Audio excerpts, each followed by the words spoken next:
Justice सरदार सरफराज डोगर ने chief justice Islamabad high court के ओहदे का हलफ उठा लिया। ऐवान सदर में तकरीब, आसिफ अली जरदारी ने चीफ जस्टिस से हलफ लिया।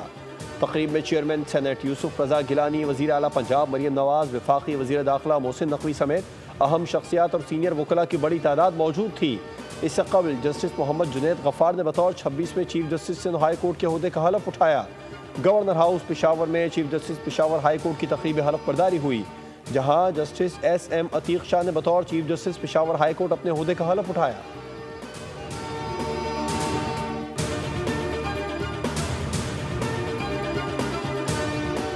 इस्लामाबाद की मकामी अदालत ने FIA की दरख्वास्त पर 27 यूट्यूब चैनल्स ब्लॉक करने का हुक्म दे दिया। जुडिशल मजिस्ट्रेट अब्बास शाह ने यूट्यूब चैनल ब्लॉक की दरख्वास्त पर समाअत की। अदालती समाअत मुकम्मल होने पर 2 सफ़ात का तहरीरी हुक्मनामा जारी कर दिया। हुक्मनामे के मुताबिक रियासत मुखालिफ मवाद के हवाले से FIA ने 2 जून को इंक्वायरी शुरू की। FIA की जानिब से पेश शवाहिद से अदालत मुतमईन है, कानून के मुताबिक कार्रवाई कर सकते हैं।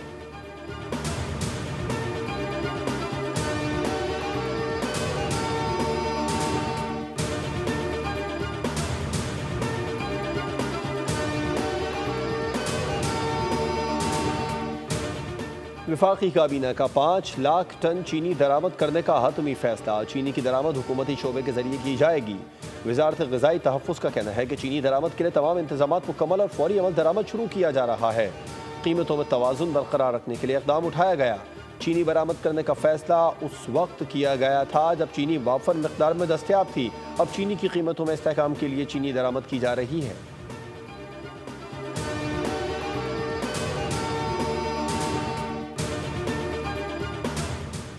200 यूनिट तक बिजली इस्तेमाल करने वाले सार्फिन के लिए 80% डिस्काउंट है। रिलीफ के लिए मज़ीद इक़दाम करेंगे।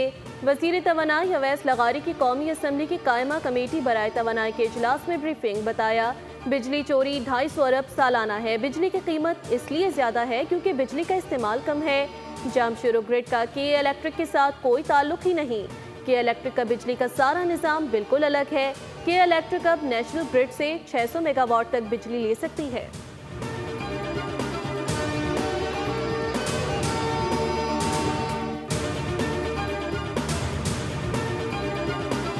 से निजाम ठीक नहीं होगा, सिस्टम उसे बदलने की जरूरत है। शहर कराची में कई ऐसी स्कीमें हैं जिनमें 20 सालों से डेवलपमेंट नहीं हुई। लोग मजबूरन ये घरों के तलाश में पोर्शन में जाके बैठ जाते हैं। मखदूश बिल्डिंग के लवाहिकीन बचे हैं, उनके लिए हम 80-80 गज के प्लॉट का ऐलान करते हैं। जो खाली हो गए हैं घर, उनको अगर राशन का इशू होगा वो भी गवर्नर हाउस देगा। फौरी रिलीफ के लिए सिंध हुकूमत इन तमाम लोगों को जो बिल्डिंगें खाली कराई जा रही हैं उनको किराए के ऊपर इसी इलाकों में 6 महीने का एडवांस जमा करा के इनको घर दे। SBCA का सिस्टम तब्दील करें, चेहरे बदलने से कुछ नहीं होगा। सिंध हुकूमत ने गुज़िश्ता 20 साल में किसी रिहायशी मनसूबे में तरक्याती काम मुकम्मल नहीं किया। गवर्नर सिंध कामरान खान टेसोरी का लियारी हादसे में जाँ बहक अफराद के रवायकीन को 80 गज के प्लॉट देने का ऐलान। कहा, जो खानदान बेघर हुए उन्हें गवर्नर हाउस से राशन फराहम किया जाएगा। मीडिया से गुफ्तगू में गवर्नर सिंध का कहना था, सिंध हुकूमत घर खाली कराने वालों को 6 माह का किराया एडवांस दे। सरकारी रिहायशी स्कीमों में ताख़ीर की वजह से शहरी पोर्शन लेने पर मजबूर होते हैं। इमारत गिरने के वाक़े पर कोई सियासत नहीं करेंगे।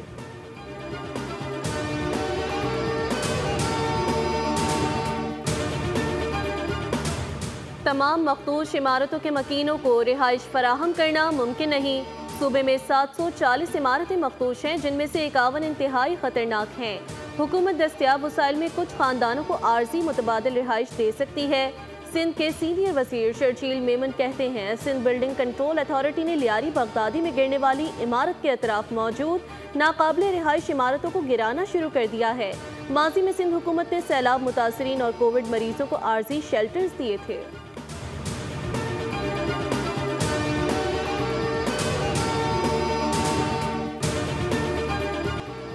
लियारी में बिल्डिंग गिरने का जिम्मेदार कौन था? इमारत गिरने की वजूहात क्या थीं? तहकीकात के लिए 5 रुकनी कमेटी तश्कील दे दी गई। कमेटी 48 घंटों में रिपोर्ट देगी। वजूहात, जिम्मेदारों, मुस्तक़बिल में ऐसे वाक़यात की रोकथाम के लिए सिफारिशात पेश की जाएंगी।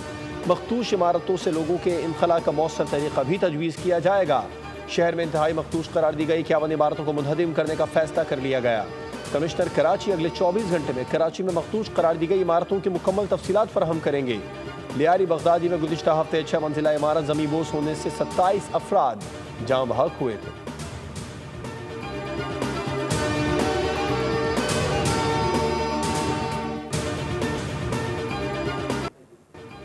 पंजाब में सड़कों की तामीर और मुरम्मत से अवाम मुतमईन है। Nawaz Sharif flyover Adiala road 1 kilometre का है। रावलपिंडी से चक्री जाने में अवाम का 1 घंटा बचेगा। पिंडी के शहरियों के लिए ये गेम चेंजर मंसूबा होगा। वज़ीर आला पंजाब मरियम नवाज का तरक्याती मंसूबों की इफ्तिताही तकरीब से खिताब। कहा, पंजाब में अब तक 12,000 किलोमीटर पर मुहीत सड़कें बन चुकी हैं। रिकॉर्ड मुद्दत में सड़कों की तामीर पर मुतालका हुकाम खराज तहसीन के मुस्तहिक हैं। पूरे पंजाब में तरक्याती मंसूबों का जाल बिछाया। तरक्याती मंसूबे रिकॉर्ड मुद्दत में मुकम्मल किए गए।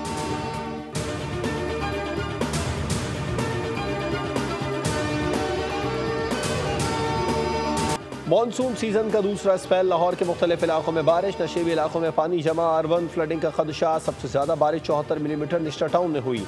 पंजाब में आइंदा 24 घंटों के दौरान शदीद बारिशों की पेशगोई। वज़ीर आला पंजाब मरियम नवाज का तमाम इदारों को हाई अलर्ट रहने का हुक्म। वासा PDMA लोकल गवर्नमेंट को फील्ड में रहने की हिदायत। कहा, कमिश्नर्स डिप्टी कमिश्नर्स को नशेबी इलाकों से निकासी आपकी मॉनिटरिंग की जाए। खैबर पख्तूनख्वा और पंजाब के बेशतर इलाकों में बारिश मुतवक्के। PDMA के मुताबिक खैबर पख्तूनख्वा में बारिश के बाद सैलाब से 48 घंटों के दौरान 6 अफराद जाँ बहक हो गए। 8 घरों को नुकसान पहुंचा।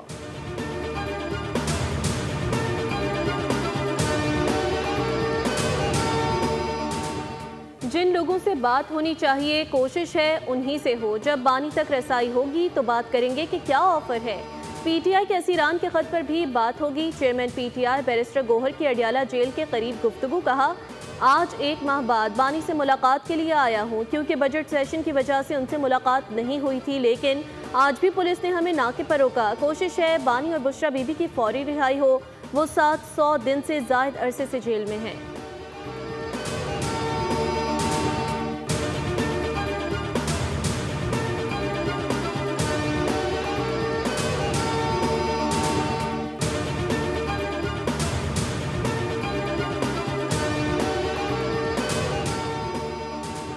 वज़ीर आज़म शहबाज शरीफ ने कतरी शहजादी शेखा आसमा को पहाड़ों और सयाहत के शोबे में पाकिस्तान का ब्रांड एम्बेसडर मुकर्रर कर दिया।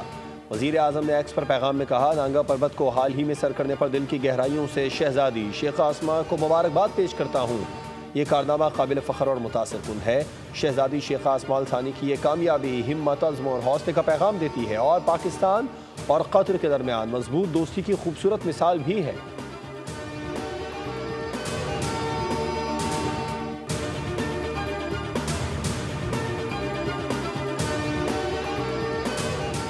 वज़ीर आला सिंध मुराद अली शाह की ज़ेर सदारत काबीना का इजलास। DHA को पानी पहुँचाने के लिए मनसूबों और पेंशन इस्लाहात की मंजूरी। लेबर डिपार्टमेंट को कम अज़ कम उजरत का नोटिफिकेशन जारी करने की हिदायत। सिंध काबीना ने ज़रई इनकम टैक्स रूल्स की भी मंजूरी दी। नए कवायद के तहत ज़मींदार SRB के साथ रजिस्ट्रेशन का पाबंद होगा। इजलास में सिखर और हैदराबाद में इंडस्ट्रियल इनक्लेव बनाने की भी मंजूरी दी गई।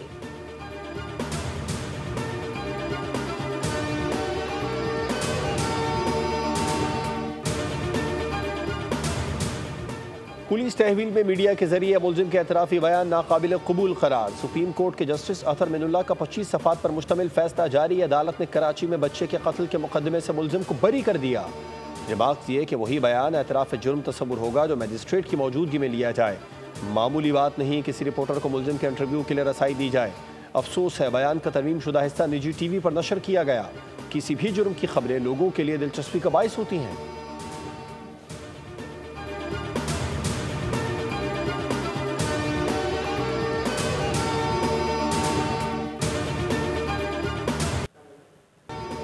अफगान सरजमीन पाकिस्तान के खिलाफ इस्तेमाल हो रही है। अफगानिस्तान से जन्म लेने वाली दहशतगर्दी हमारे लिए खतरा है। पाकिस्तानी मंदूब आसिम इफ्तिखार का जनरल असम्बली में अफगान सूरत हाल पर मुबाहिसे से खिताब। कहा, यकीनी बनाना होगा कि अफगानिस्तान एक बार फिर दहशतगर्दों की महफूज पनागाह न बने। दाइश अफगान उबूरी हुकूमत को निशाना बना रही है। अफगानिस्तान में छोड़े गए हथियार पाकिस्तान के खिलाफ हमलों में इस्तेमाल हो रहे हैं।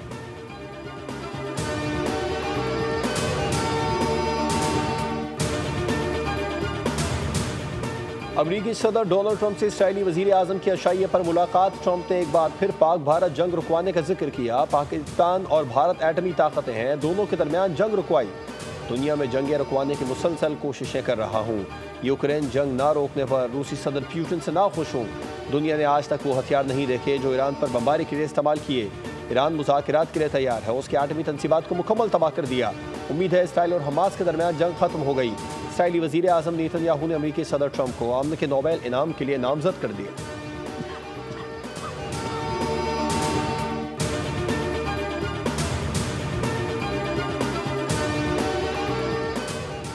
वज़ीर दाखिला मोहसिन नकवी का FIA कराची जोन का दौरा। हवाला हुंडी में मुलविस बड़े लोगों पर हाथ डाला जाए।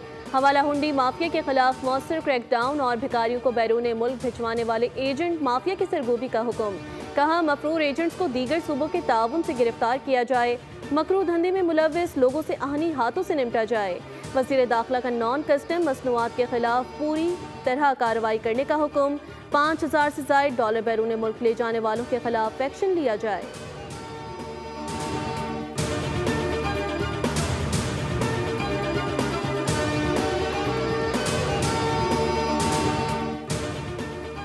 शुमाली गजा में इसराइली फौज पर हमला। 5 इसराइली फौजी हलाक। अरब मीडिया के मुताबिक शुमाली गजा में हमले में 10 इसराइली फौजी जख्मी भी हुए। इसराइली वज़ीर दिफा का कहना है कि गजा का 75% हिस्सा खाली करवा लेंगे। 25% इलाके में जंग जारी रखना गैर ज़रूरी है। जंग से यरगमालियों को खतरा है।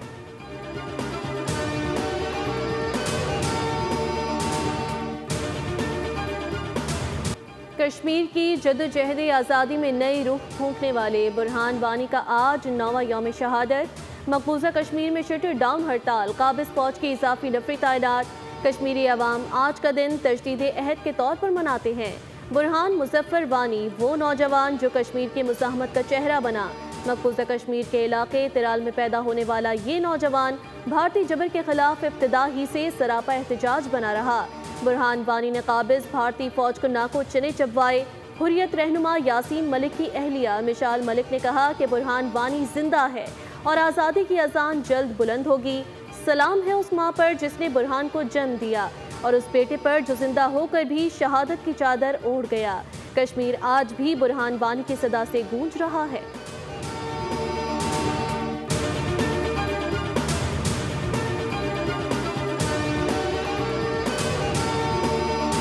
कैंप इंतजामिया के मुताबिक 10 लड़कियां और कैंप काउंसलर अब भी लापता हैं।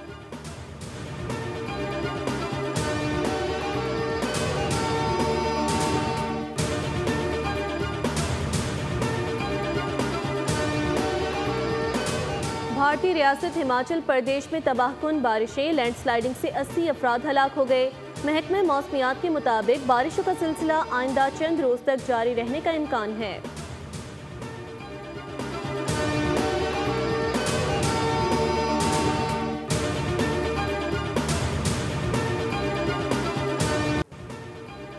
बांग्लादेश के खिलाफ T20 सीरीज पाकिस्तान के 15 रुकनी स्क्वाड का ऐलान। सलमान अली आगा क़यादत करेंगे। बाबर आजम, रिजवान, शाहीन आफरीदी जगह बनाने में नाकाम। इंजर्ड शादाब खान, हारिस रऊफ भी बाहर। मोहम्मद नवाज की 1.5 साल बाद स्क्वाड में वापसी। सलमान मिर्जा और अहमद दानियाल भी स्क्वाड का हिस्सा हैं। मैचेस 20, 22 और 24 जुलाई को ढाका में होंगे।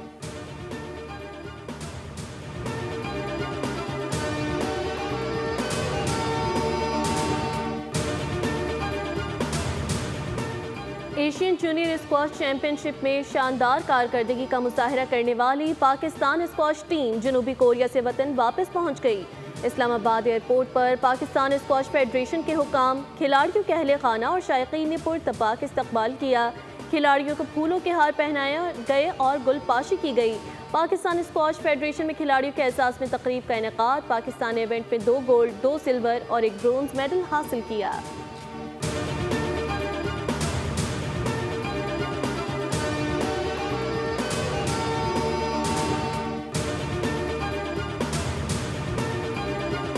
पाकिस्तान अंडर-18 हॉकी एशिया कप के सेमीफाइनल में पहुंच गया। चीन में जारी इवेंट में ग्रीन शर्ट्स ने अपने तीसरे मैच में बांग्लादेश को 3 के मुकाबले में 6 गोल से शिकस्त दी। ये पाकिस्तान की इवेंट में मुसलसल तीसरी कामयाबी है। कौमी टीम अपना आखिरी पूल मैच बुध को चीन के खिलाफ खेलेगी।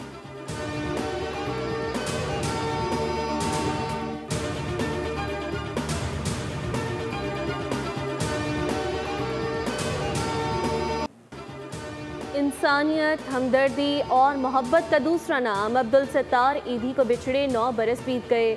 उनकी ज़िंदगी की तमाम जदोजहद का महवर मदद की मुतलाशी अफराद थी। ईदी पाकिस्तान में तेज़ रफ्तार एम्बुलेंसेस का ऐसा जाल बिछाया जिन्होंने पाकिस्तान के हर छोटे बड़े शहर और कस्बे तक रसाई हासिल की। उन्होंने अपनी ज़िंदगी को दुखी और बेबस इंसानों की फलाह बहबूद के लिए वक्फ कर दिया और वतन अजीज़ में मोहब्बत, फलाह, समाजी बहबूद और एहसास व हमदर्दी की अलामत करार पाए।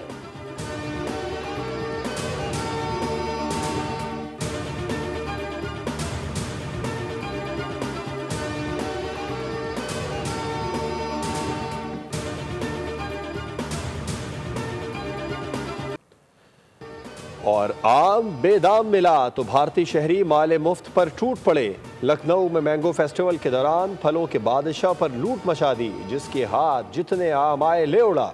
वीडियो सोशल मीडिया पर वायरल हो गई।